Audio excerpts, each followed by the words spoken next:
पुष्कर सिंह धामी जी ने बड़े सारे सिग्नेचर्स करे अभी जब आचार संहिता लगी ठीक उसके पहले। कहते हैं कि आचार संहिता लगने के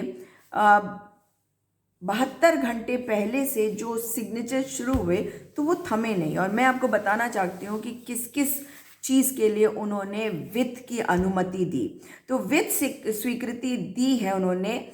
सोमेश्वर विधानसभा में मोटर मार्ग का पुनर्निर्माण कार्य हेतु 1,35,00,000 रुपए, विधानसभा क्षेत्र सोमेश्वर में 2 निर्माण कार्य हेतु 1,82,00,000 रुपए, विधानसभा क्षेत्र पिथौरागढ़ में अंबेडकर ग्राम सिनलिंगिया से अंबेडकर ग्राम जाजर चिंगरी के तोक पन्ना चौड़ एवं छाती तक मोटर मार्ग का नव निर्माण कार्य के लिए 12 लाख रुपए, विधानसभा क्षेत्र पुरोला में 2 कार्य हेतु 28.7 लाख रुपए, राज्य योजना अंतर्गत विधानसभा क्षेत्र ज्वालापुर में विभिन्न 4 निर्माण कार्यों के लिए 2,18,00,000 रुपए, जनपद हरिद्वार के विधानसभा क्षेत्र खानपुर में विभिन्न 12 निर्माण कार्यों के लिए 5,28,00,000 रुपए, देहरादून के विधानसभा क्षेत्र सहसपुर के अंतर्गत ग्राम 9 गांव से कांसवाली कोठरी भानवाला व बडोवाला मार्ग व मांडूवाला में ओम प्रकाश जी के घर से होते हुए राजेंद्र जी के घर तक मार्ग हेतु 91.63 लाख रुपीस, जनपद उधम सिंह नगर के विधानसभा क्षेत्र रुद्रपुर के अंतर्गत विभिन्न 13 निर्माण कार्यों के लिए 5,30,00,000 रुपए, विधानसभा क्षेत्र चौबट्टा खाल में 3 कार्यों के लिए 86.56 लाख रुपीस, विधानसभा क्षेत्र नरेंद्र नगर के अंतर्गत विभिन्न 2 निर्माण कार्यों के लिए 5,11,00,000 रुपए, विधानसभा क्षेत्र देवप्रयाग में कई 2 निर्माण कार्य के लिए 7,74,00,000 रुपीस, जनपद चमोली के विधानसभा क्षेत्र बद्रीनाथ के अंतर्गत विभिन्न 4 निर्माण कार्यों हेतु 6,12,00,000 रुपए, विधानसभा क्षेत्र केदारनाथ में मोटर मार्ग को जोड़ने के लिए लिंक मोटर मार्ग के नव निर्माण कार्य के लिए 25.85 लाख रुपीस की प्रशासकीय एवं वित्तीय स्वीकृति दी है। उन्होंने और भी ऐसे ही पैसे जो है बांटे हैं। अब की बार जैसे ही आचार संहिता लगी उसके जस्ट पहले ये सारे ताबड़तोड़ आदेश हुए। पौड़ी गढ़वाल के विकासखंड बीरोखाल की ललितपुर रसिया महादेव जीओवी पंपिंग पेयजल योजना के लिए 10,89,00,000 रुपीस, जनपद पौड़ी गढ़वाल के विकासखंड एकेश्वर की भूमिया डांडा किनगोडीधार पंपिंग पेयजल योजना के लिए 25 करोड़, देहरादून की रायपुर शाखा के अंतर्गत आने वाला राजीव नगर पेयजल योजना के लिए 93.86 लाख रुपीस, अल्मोड़ा के विकासखंड द्वाराहाट की ईडा बाराखाम जीओवी निर्माण कार्य के लिए 1,67,00,000 रुपीस, राजकीय अटल उत्कृष्ट विद्यालयों के संचालन के लिए राज्य आकस्मिकता निधि से 1,11,47,900 रुपीस, थाना झनकैया में श्रेणी तृतीय के 2 और द्वितीय श्रेणी के 10 घरों के निर्माण के लिए 2,84,00,000 रुपए, पुलिस लाइन पौड़ी में बहुउद्देश्य भवन के सुदृढ़ीकरण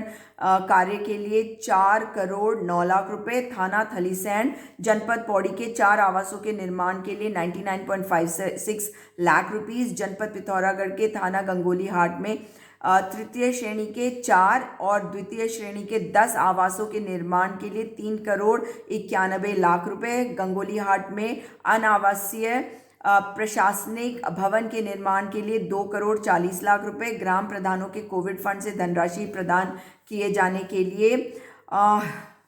ये फिगर मेरे को बहुत ही कंफ्यूजिंग लग रहा है, लेकिन ये फिगर है 7,79,10,000 रुपीस, ये लिखा हुआ है की प्रशासकीय एवं वित्तीय स्वीकृति प्रदान की है। और इन्होंने अल्मोड़ा के विधानसभा क्षेत्र द्वाराहाट में 3 काम के लिए 1,48,00,000 रुपीस, विधानसभा क्षेत्र चंपावत के बिलासपुर से दुधौरी के तोपकारी तक मोटर मार्ग के नवनिर्माण कार्य हेतु 3,85,00,000 रुपए, विधानसभा क्षेत्र चंपावत के अंतर्गत मंच तामदी मोटर मार्ग से मुख्य तोपकारी तक मोटर मार्ग के नवनिर्माण कार्य के लिए 58.19 लाख रुपीस,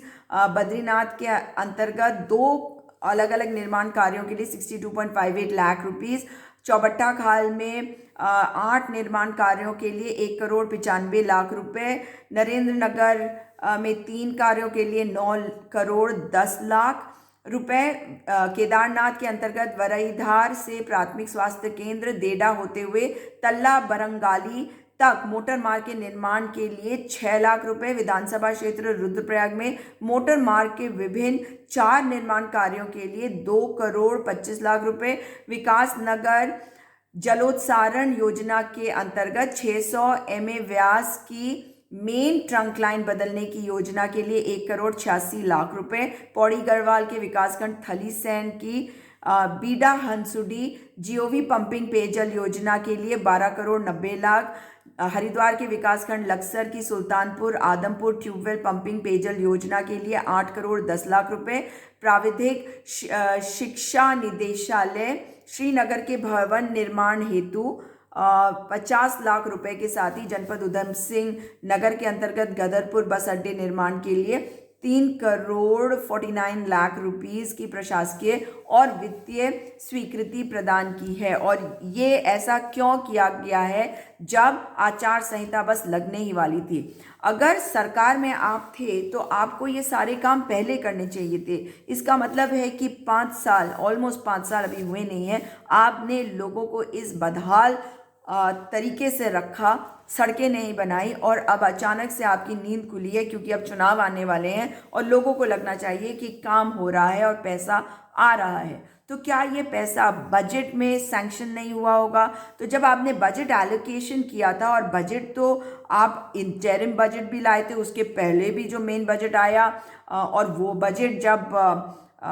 त्रिवेंद्र सिंह रावत को उठाकर फेंक ही दिया गया और भगा दिया गया, उस समय से लेकर ये जो बजट में पैसे का एलोकेशन होता है, क्या ये रिलीज करना आपके लिए मुश्किल था? लेकिन इसलिए नहीं किया क्योंकि आप चुनावों तक जनता को अपने कंट्रोल में करके रखना चाहते थे। निर्वाचन आयोग से अनुरोध है कि कार्य तो होना ही चाहिए, हम तो चाहते हैं कि भाई सड़कें बने, मगर जिसने भी ये अब फायदा उठाने के लिए किया है उसके विरुद्ध क्या कार्रवाई की जाएगी ये भी जनता को बताए, क्योंकि ये निर्वाचन आयोग की जिम्मेदारी है।